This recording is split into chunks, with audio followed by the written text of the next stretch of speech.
Več kot 130 slovenskih in 40 turških poslovnežev se je 30. marca 2015 udeležilo slovensko-turškega poslovnega foruma, ki ga je ob uradnem obisku turškega predsednika Erdogana v Sloveniji organizirala Gospodarska zbornica Slovenije v sodelovanju z agencijo Spirit Slovenija. Predsednik Pahor in predsednik Erdogan sta ob tej priložnosti nagovorila zbrane poslovneže iz obeh držav, predsednik Republike Turčije pa se je vpisal tudi v knjigo častnih gostov GZS. Danes je obseg sodelovanja nekje dobro milijardo dolarjev, vendar nebalansirano v prid turške strani. Mi se skozi ta slovensko-turško poslovni klub bomo prizadevali, da najdemo najboljše poti in najboljše pogoje, da to sodelovanje izboljšamo in vsekakor, da nadgradimo izredno dobre te politične odnose med dvema državama, ker dva predsedniška obiska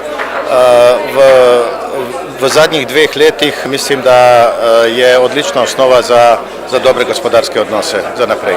In my speech I try to explain, now the biggest opportunity seems to be the two countries investing into each other.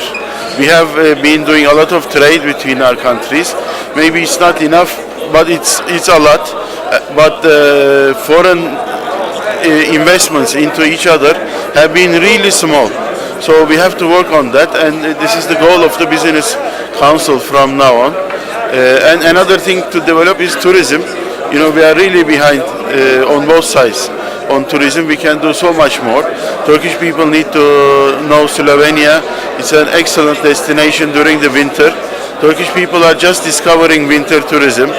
So there is a lot of things we can do. We have a lot of young people who are getting ready to ski, etc.